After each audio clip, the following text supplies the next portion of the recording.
Okay, magandang hapon. It's a Friday. Medyo sumisikat na po, sumisinag na po ang araw. Kaya pwede na tayo makapagsampay.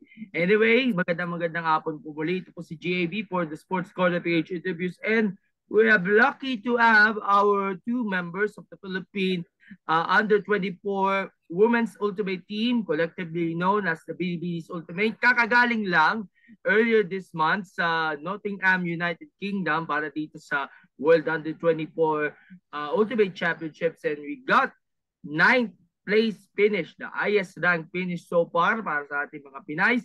And we get to talk to it more kasama ang ating mga members ng team. We have the sprint captain, Eia Santos. Eia, batiin niyo po ang ating mga viewers natin. Hello po sa lahat po nakikinig at nanonood.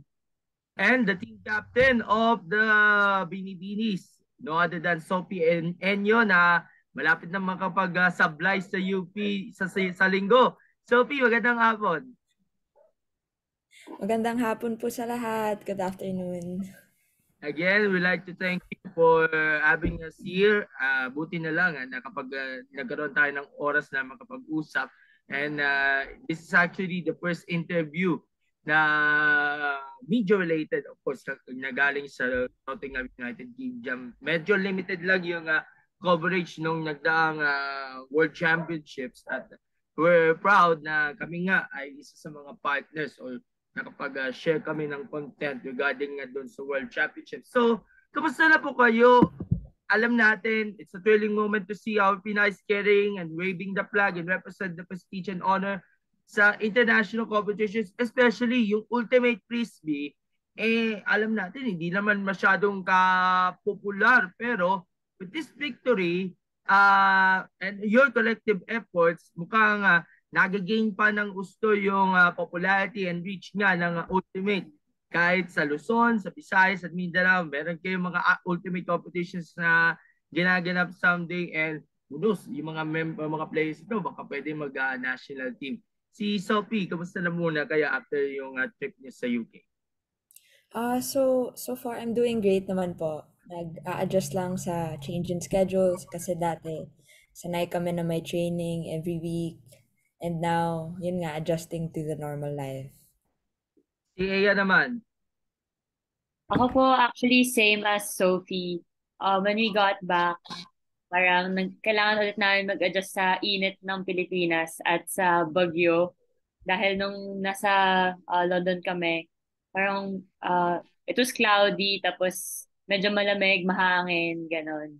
So adjust ulit sa klima ng Pilipinas, and at the same time yun nga, parang nanibago kami na wala na kaming masyadong trainings, kagaya na sinabi ni Sophie. Kasi natapos na nga yung tournament namin sa UP. Okay, let's go to Sophie muna. Last time nakausap kita with Nicole, si Esther, and head coach, Coach Kenneth, in the interview prior to the World Championships. We have discussed before yung preparations ng Binibinis Under-24.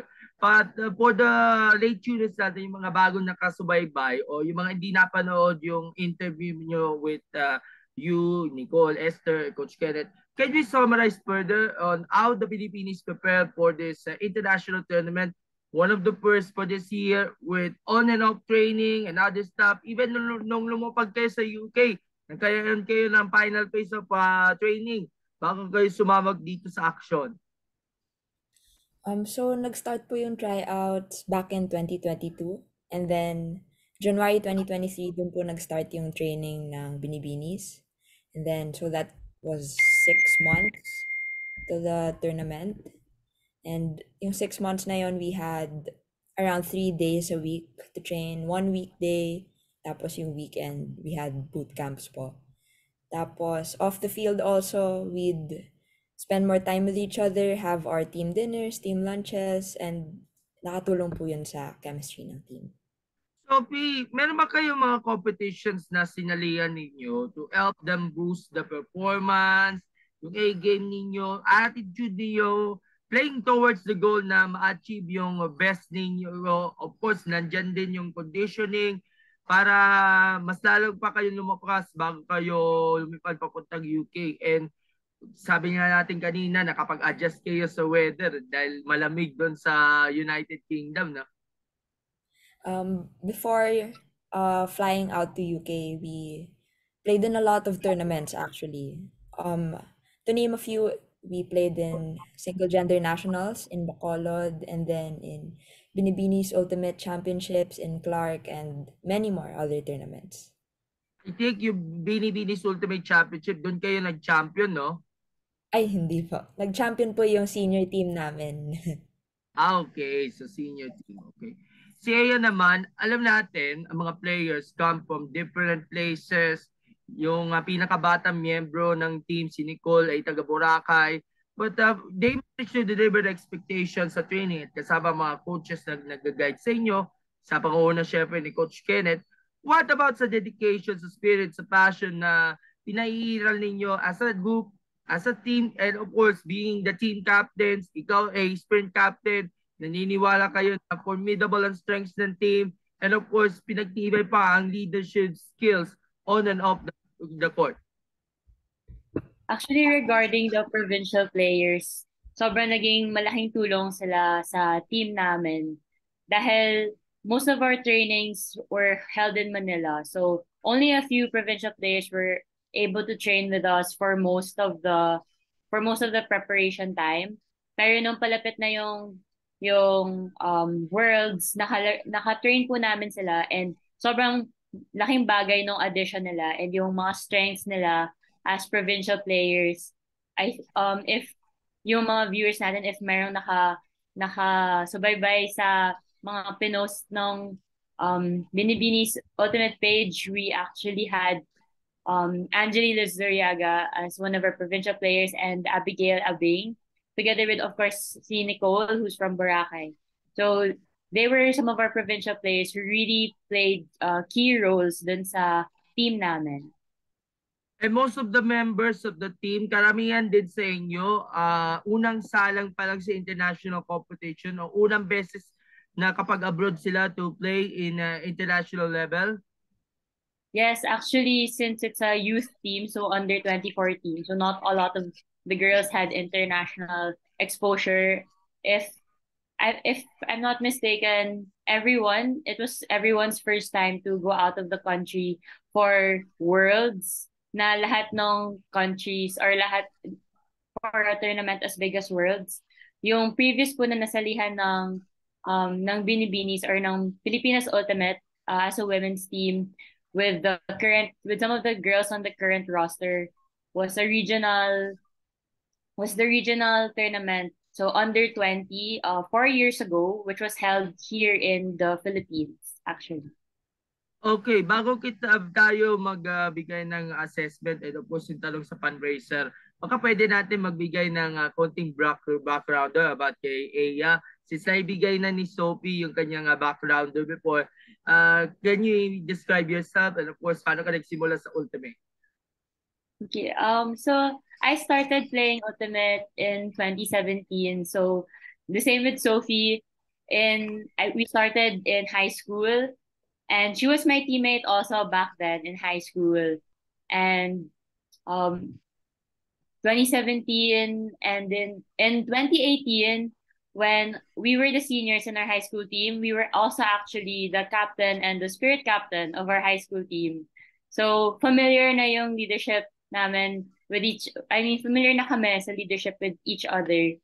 And after that, we were also teammates in our club team, Vicious Girls, and we also became teammates in the under 20 Pilipinas Ultimate Team, as I mentioned earlier. So that was in 2019, before the pandemic happened. And then in 2020, right before nag-lockdown po, nakasali po ako sa training pool ng senior women's team.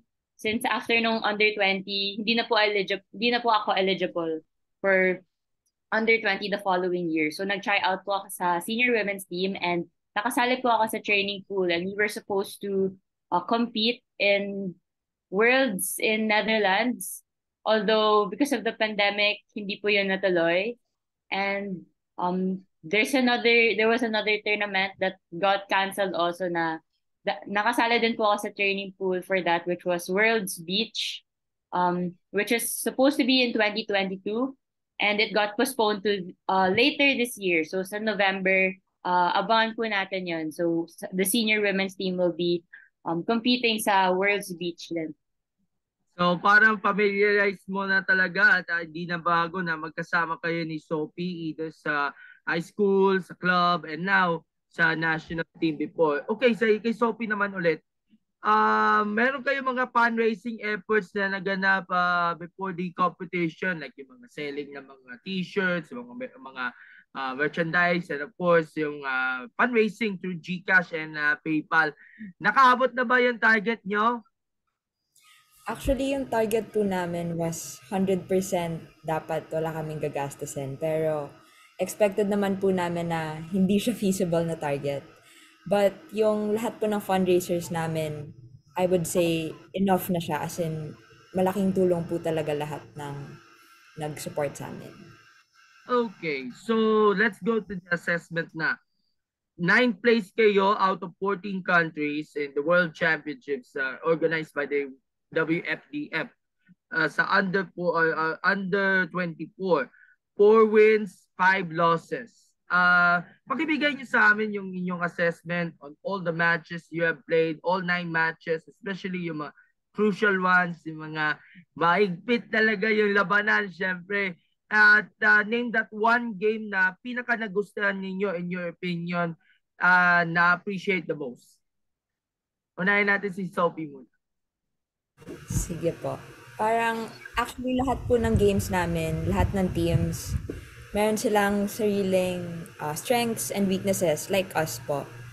And we just tried to evaluate how they played and then studied how we could use our advantages against them. Siguro one of my favorite matches would be our game against Ireland. Kasi medyo crazy po talaga yung nangyari for us. We had a tight game. Parang nag-start 1-1, 2-2. Palitan lang po kami ng score. And then, when we got a comfortable lead around 13-8, parang we needed 1 point to secure the win na lang. But then, feel ko mental factor. Naka 5 straight points po yung Ireland. And then, unfortunate yung nangyari, pero parang every point, pinuso na lang namin. And eventually, dun sa last point na 13-13, we just got the better side of the disc. And we secured the win po.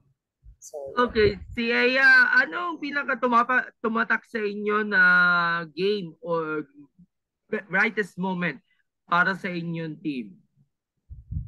Actually, I think going into the tournament, parang yung naging mindset ko with the girls was, basta bigyan namin ng magandang laban, lahat ng games na lalaroin namin, na hindi kami susuko kahit malaki yung lead or kahit, let's say, sobrang taas or like mataas yung ranking ng mga makakalaban namin. We wanted to give them a good fight and to show them na kaya ng Pilipinas tumapat sa laro nila and sa laro ng pang worlds. And for me, actually when Sophie mentioned Ireland, natawa din ako kasi yun din yung pinaka-memorable sa akin. I think our Ireland game was on the 5th day, if I'm not mistaken. 4th or 5th day. So imagine first day, 1 game, second day, 1 game, third game, 2 days, third day, 2 games, fourth day, yun yata yung 2 games ulit. So medyo physically fatiguing siya, tsaka mentally fatiguing, just like what Sophie said. And at that point, parang hindi na kami nakapasok ng quarters. So, parang yung mindset ng team was kailangan namin kunin yung pinakamataas na ranking na makukuha namin kahit hindi na kami nakapasok ng quarters. So, yung Ireland game na yon, as Sophie said, we really pushed sa simula pa lang na makuha na namin yung lead. And we actually throughout the game, especially sa start ng game, ang dami namin ginawang adjustments kasi may mga strong players talaga sila na kayang idaan sa skills nila yung pagkuha ng points. Kaya kailangan talaga namin i-adjust yung defense namin tsaka yung offense namin. And I think we were able to do that. Kaya kami nakakuha ng lead na 5 points. Kaso lang yun yan yung dapat last point na sana namin para manalo. Nakuha nila yung point na yun and for more points after that. Kaya it resulted in 13-13. So it's called a universal point in Ultimate. So whoever gets the next point wins the whole game. So at that point, parang medyo nasa kanila yung momentum ng game because they got 5 straight points. And on our side, it was something that we had to put our all into, like lahat ng sprints namin, lahat ng catches namin, lahat ng throws namin, especially lahat ng mental game namin. We had to focus on every single detail kasi isang turnover lang or isang mali lang namin, it can cost us the point and the whole game na kuha na sana namin yung lead, yung lamang at the half and for most of the game. So actually both Sophie and I were inside the field on the last point, and we were starting on offense, and we wanted to have a clean hold. So in Ultimate, when you have a clean hold, it means that you don't turn the disc throughout the point. So when you start an offense, dapat ma-score nyo na. Pero I don't even remember kung paano nangyari yung turnover. But during that point, that last offense point, we turned over the disc, and for us to still have that parang yung zoned in pa din kami on defense kahit na turn namin. I think that was one of the brightest moments nung game na yon, and I think nung whole tournament, na hindi kami bumitaw kahit na nasa kanila yung momentum, kahit parang medyo down na yung team kasi may chance pa silang manalo kahit na nasa amin yung lamang, like a few points before that. So, lahat kami talaga parang inisip namin na kailangan namin dumepensa para makuha namin ulit yung disc at para makuha namin yung point. So, I remember marking their handler, yung may hawak ng disc, after that point, and naisip parang before nag-start yung play na yon, naisip ko na kung kami like pagod and we're giving everything, sila rin. Kaya kailangan mas higitan namin yung kagustuhan na manalo, and kailangan ipuso namin tsaka kailangan talaga ilaban namin kahit mentally parang drained na kami or physically drained. And yun yung point na sobrang proud ako dun sa team kasi wala talagang bumitaw. Pati yung mga taong nasa sideline, they were cheering for us for every single moment nung point na yun. Nabanggit mo kanina, magkakasunod nga yung mga laro doon sa buong tournament eh. 2 or 4 games para sa inyo. Kaya hindi pwede maiwasan yung fatigue sa bawat laro eh. Opo. And of So course, every game may 1 or 2 games po. yan. And in every aftermatch, nagkaroon kayo ng parang bonding moment with the teams. I saw the pictures ka pala dun sa Facebook page na nagkaroon kayo ng bonding ninyo. And it seems na friendly sila and they know that you guys are one of the best competitors, so one of the highest level competitors na nakalaro ninyo throughout the world, eh. Yes po. Siguro po, flattering na meron kaming pinakita talaga na dinala namin yung lahat ng baon namin, and sana nag-enjoy po talaga then lahat ng nakalaban namin sa mga games namin with them. Sophie, with this 9th place standing na sabihin natin na highest rated o highest place finish para sa ating kupunan sa history nga ng Under 24 Worlds. Ano yung magiging impact ninyo sa development of our team, national team, mapa sa seniors or sa youth, the grassroots. And as we look forward to drum up more support sa ating team, lalo na yung sa social media, ang dami nag-react dun sa aming mga posts in regards dyan sa mga updates regarding sa team at marami magte-take interest nga dito sa Ultimate Frisbee. Siguro po, most important for me yung impact namin sa youth. Kasi yun po yung represent namin as a team. And hopefully, nagbigay po kami ng inspiration to the younger players, especially to the girls na may palagi yung Philippines. Like, we can actually go out there and get our wins. It all boils down to all of the hard work that we poured in, our discipline, and everything na important sa team, binigay po namin. And siguro po sa Philippine Ultimate in general, ngayong 2023 po, parang this is the first Worlds tournament na sinalihan. And I think going above our seed, I mean, ending on the 9th place, it's a really good place to start. And I believe po na other teams na are senior Binibinis, the men's, all of the teams na will represent the Philippines, I am confident that they will also dominate in their respective divisions.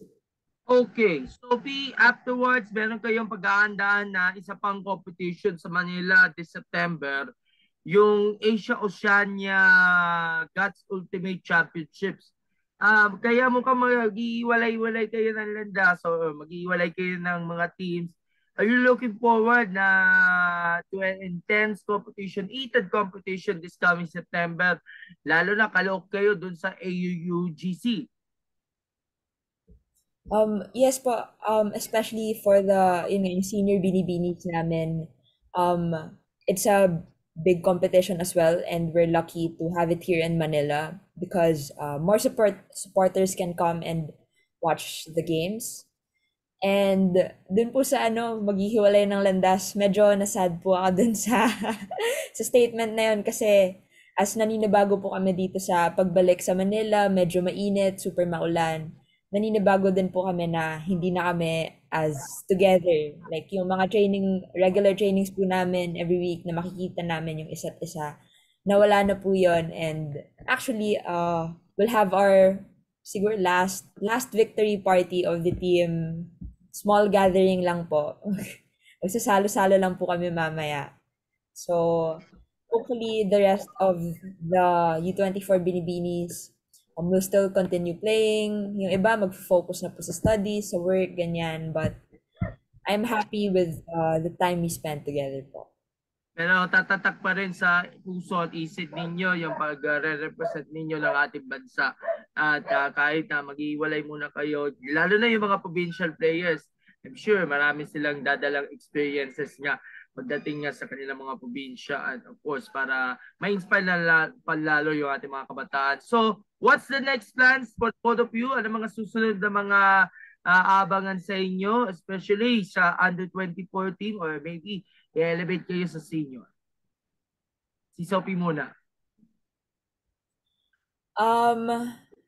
I was given the opportunity po to train with the senior Binibinis and hopefully join tournaments with them soon. So, di pa ako masyado sure kung saan, but I'm looking forward and I'm very thankful for the opportunity. Okay, so magte-training pala with the senior team, si Sophie. Si Eia naman, ano susunod? Actually, same kami ni Sophie. So, medyo sabay po kaming naimbitahan right after our World's Under 24 tournament. Sabay po kaming naimbitahan ng aming one of our coaches. Siya po yung nag-invite sa amin. siya rin po ay part ng senior women's team, si Tita Map Pangilinan. So she's one of the core members ng senior women's team, and she invited us right after our tournament to train with the senior women's team. So yun, hopefully makalaro kami sa upcoming tournaments with them. Not just for September. I think their roster is already they already have an initial roster. So for the future tournaments, hopefully yun, we'll be able to join them naman. Okay, my last question before we end. Kasi alam natin, marami tayong mga Pinay athletes na nananalo internationally. Una si Aiden Diaz na nag-champion sa Olympics at sa World Championships. And then in the recent days, napanood natin yung Pilipinas. Nagkascore sila ng goal through sa Dana Bolden at nanalo sa World Cup.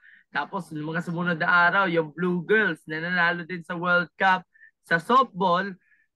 Alam natin sunod-sunod niyang pagkapanalo ng mga Pinay athletes. Kabilang kayo sa overseas level. What can you say about sa resurgence sa ating mga Pinay sportswomen sa iba't ibang larangan na pinasukan sa sports, lalo na in the recent days, marami tayong achieve so far in regards niya sa international competitions. Eia. So sa akin po, sobrang proud ko po to be a Filipina athlete. And to be actually even just grouped with the Filipinas, the Philippine women's football team, and even the Blue Girls, the Philippine women's softball team. Grabe, and to have that kind of honor, I think it will serve as an inspiration sa mga batang atleta, especially the girls who are aspiring to be athletes. I think it shows that sports is for women, that sports is a space for women as well, and that women can dominate also in sports. What about si Sophie? I think personally, privileged din po yung pag-represent ng Philippines. And now seeing all of the success of Filipino women in different sports, parang mas nafe-feel ko po siya kasi alam ko yung lahat ng experience na pinagdaanan, kung what hard work really is, kung ano po yung discipline na dapat na sa athlete. And that just puts these Filipino women like up there. Like I look up to them so much. And I think this is just the start of all of the wins that we're gonna get eventually for the Philippines. So thank you. And thank you to all the supporters, and thank you to these women representing the Philippines. Ayos, and we look forward for new chapters niya para sa Filipina athletes, and kudos to the Binibini Ultimate 24, under 24 for a job well done. So as we wrap up, bago tayo magbigay ng last remarks, as a tradition, mag-photo up tayo. Thumbs up and smile. Okay. And 1, 2, 3, go! Okay. So bilang magtatapos, baka nais kayo mga humingi kayo ng pasasalamat, and of course yung mga shoutouts sa lahat ng mga taga-support and of course those who have been contributed to the victorious campaign ng ating Binibinis Ultimate Under 24. Eia, please go ahead muna. Sa lahat po ng sumuporta and everyone who stay tuned sa journey namin as under 24 Binibinis Pilipinas Ultimate team, thank you. Your support means so much to us na narinig kami at nakita kami on the national level and on the international level. So I hope you still continue to support the Pilipinas Ultimate teams, and all our youth sports teams, especially the women in sports. So upcoming yung lahat ng mga sports natin, especially with the Olympics drawing near. So hope you continue to support Philippine sports. All right, thank you so much Eia for your time, and Sophie, alam ko excited ka na makapagsuot ng sablay sa graduation mo sa linggo. Pero bago yan, yung shoutouts niyo po. Thank you po for that. So to everyone who supported the team through donations, through the fundraisers, through cheering us, the whole Philippine Ultimate community, to all of our families and our friends, the teammates, families, and friends, malaking suporta po yung nabigay niyo sa amin. And to everyone who's watching, subscribing to Sports Corner, thank you din po sa suporta. And most especially, thank you to our coaches and the team mismo, to my teammates. Thank you, and job's not done. Hindi pa tapos ang laban para sa Pilipinas at mukhang magiging busy year na rin yung ating Pilipinas Ultimate Teams. Merong Asia Oceania Ultimate Gods Championship sa Manila. By the way, meron tayong World Beach Ultimate Championship. Kailan ba yon at saan? It will be po in November. I think first week of November in LA, in California, in the United States. Sa LA. Yan yung na-postpone dati na competition Yes, po. na linalaukan nyo sana. But keep us posted and keep us updated sa mga kaganapan niya, sa mga magiging future plans ng ating Pilipinas Ultimate. And we look forward to play again, the both of you, for the flag and country sa mga susunod na competitions, as na-invite na kayo ng senior team para maglaro. And salamat sa inyong contribution at kaalagaan nyo para sa atin, sa ating bayan, and of course sa Philippine sports. You're definitely a great job, pero hindi pa tapos talaga ang laban. Job's not yet done. At hindi pa tapos yung sabihin natin na o di pa napupulfill ang task para mas ma-aim o ma-reach yung pinaka-podium finish niya dito sa mga World Championships. Again, thank you so much to the both of you, Sophie and Eia, and speak up soon. Usap pa tayo ulit, at thank you sa inyong binigay na inyong experience at inyong contribution sa pag-represent niya ng Pilipinas sa mga international competitions. Bye-bye po, maraming salamat, and God bless you. See you around! Thank you so much. Thank you, Gab. Thank you, Peter. Thank you po.